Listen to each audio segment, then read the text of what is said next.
Olá, turma do sexto ano, tudo bem com vocês? Hoje nós vamos dar continuidade com as nossas atividades, tá? De produção textual, tá? Na aula passada nós vimos um pouco, né, das características do HQ, da história em quadrinhos e a sua função, né, como gênero textual. E eu não passei uma atividade, né, de produção de HQ, porque ainda faltavam alguns elementos que deveriam ser abordados na nossa aula, tá? E para isso eu reservei a nossa aula de hoje, tá? Para analisarmos alguns elementos e conhecermos a função de alguns elementos que constituem o HQ. Tá certo? Para isso eu produzi um pequeno slide que nós vamos ver, né, a partir dos exemplos, tá, visuais que nós vamos trabalhar para poder conseguir produzir um HQ, tá certo? Vamos dar uma olhada. Bom, como eu falei para vocês, tá? Esse slide tem alguns exemplos, tá, dos elementos que compõem o HQ. Nós vamos visualizar esses elementos e entender a função de cada um deles dentro do texto, tá certo? Primeiro são as linhas cinéticas, tá?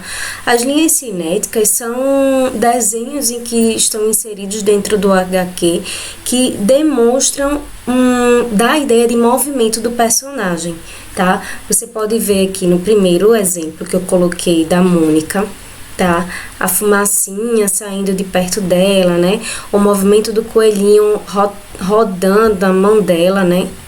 E a fumaça, né? Esses traços aqui perto dos pés, tá? Todas essas linhas nós chamamos de linhas cinéticas, que são as linhas que dão a ideia de movimento do personagem dentro do quadrinho, tá?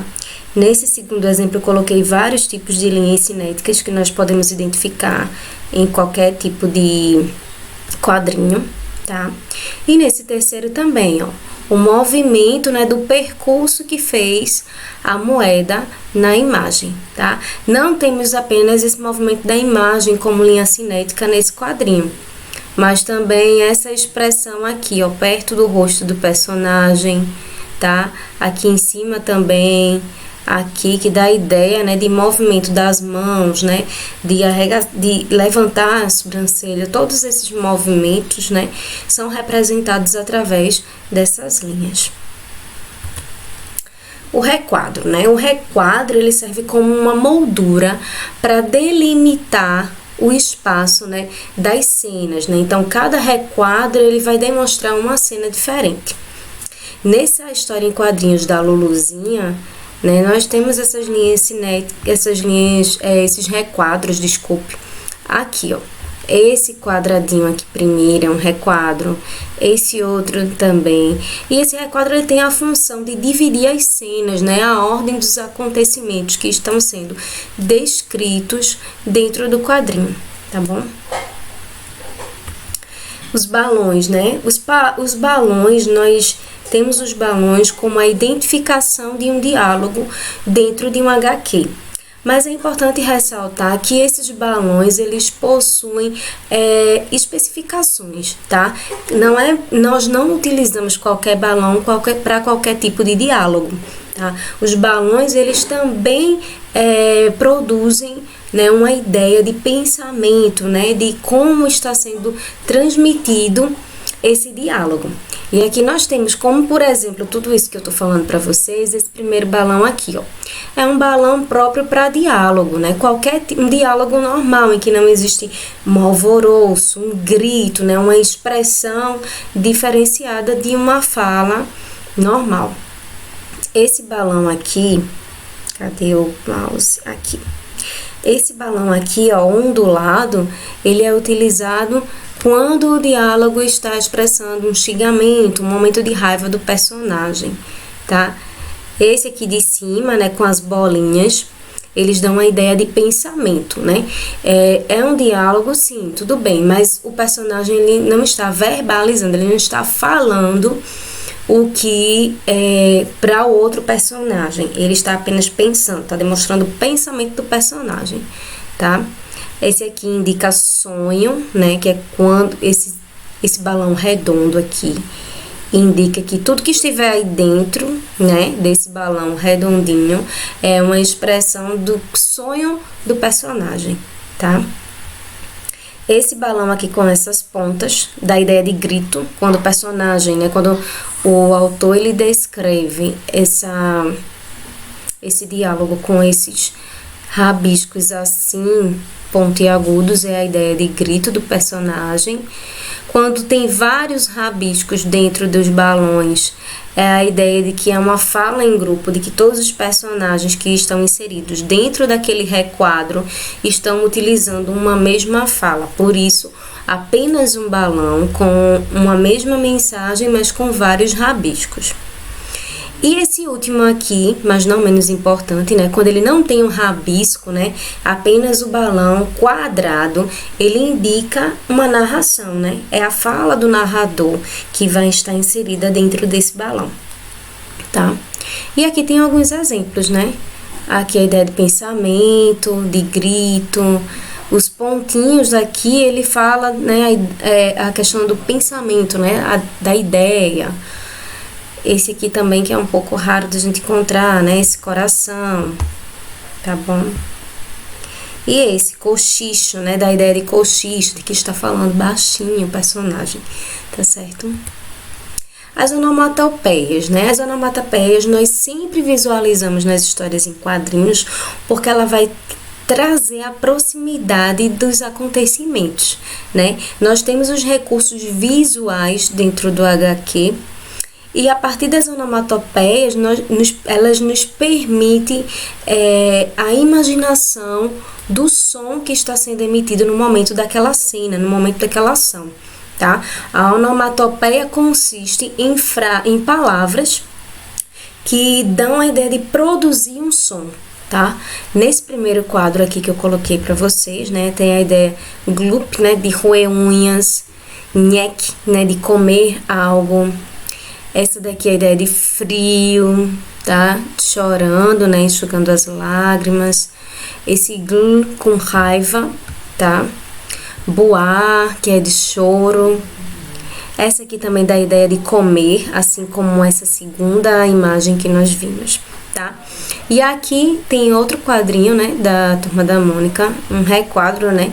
Com algumas onomatopeias que dá a ideia mesmo de briga, né, de socos, de palmadas, e aí é representado através dessas palavras que nós chamamos de onomatopeias. E as metáforas visuais, né? O que são as metáforas visuais? É comum encontrarmos alguns quadrinhos, né? O texto não verbal dentro do balão, né? Dentro do balão nós sabemos que é inserido o quê, né? Os diálogos, é a verbalização do personagem, né? E nesse caso, essa verbalização do personagem, ela está transmitida através de recursos visuais mesmo, né? De desenhos. E esses desenhos, essas metáforas visuais, ela vai transmitir uma informação, tá? E aí vai depender muito, né, do ambiente que está inserido esse balão, que no caso, né, nesse caso, é o Cebolinha, depois de levar provavelmente, né, umas palmadas com o coelhinho da Mônica, ficou um pouco atordoado. Daí esse balão que dá a ideia de pensamento, porque ele não verbalizou, ele não falou, né? O balão com a ideia de pensamento com várias imagenzinhas que vão dar a ideia de confusão, né? Que ele está confuso, né? Que ele está um pouco atordoado por causa da briga com a Mônica, tá? E é isso, gente. Eu vou passar essas atividades, tá? Do livro didático e do livro de atividades, que são questões relacionadas a HQ. Tá? Outro ponto importante que eu quero falar para vocês, nessas páginas do livro de atividades, vocês vão encontrar questões relacionadas à identificação das linhas cinéticas, né? Das metáforas visuais, das onomatopeias, o que quer dizer essa expressão dentro de um quadrinho. Mas também vocês vão encontrar ao final das atividades, né? Entre a página 2 e a página 6, vocês vão encontrar uma proposta de produção textual. E essa proposta é exatamente a nossa prática, né? Vamos praticar a escrita desse gênero HQ, tá certo? Então, o que é que eu quero que vocês façam? Realizem as atividades, né, de questões, mas também produzam o texto, tá? Vocês já viram a estrutura do HQ, Vocês viram a quantidade de elementos visuais que nós devemos utilizar dentro desse tipo de texto, tá certo? E qual a função, né? Na última aula que nós tivemos, nós vimos a função do HQ, tá? Enquanto texto, enquanto gênero textual, que a sua função é o efeito de humor. É importante ressaltar também que o HQ é um texto que nós utilizamos, vai trazer um efeito de humor, né, o sentido dele, mas nem sempre vai ter um humor, apenas narrar uma história, né, trazer alguma reflexão para o leitor, tá? Utilizem todos esses elementos, tá certo? Na hora de vocês realizarem a produção textual. Outro ponto importante, né, e que também está sendo descrito no livro de vocês, né, na proposta, é que vocês utilizem o máximo de cores, tá? Por que eu tô pedindo isso? Porque o HQ é um tipo de texto em que é utilizado muitos recursos visuais, né? Tipos de letras diferentes, né? Cores diferentes, né? Inclusive as linhas cinéticas, né? Vai dar uma ideia de movimento do personagem e esses movimentos são diferenciados, tá? Os balões são diferenciados para indicar, tá? É uma variação nesse diálogo, né, de como está sendo transmitido essa informação do personagem, tá? Então, para isso, eu preciso que vocês utilizem o máximo de cores, tá certo? E usem a criatividade de vocês, tá bom? É o que eu peço para vocês, realizem as atividades e até a próxima aula.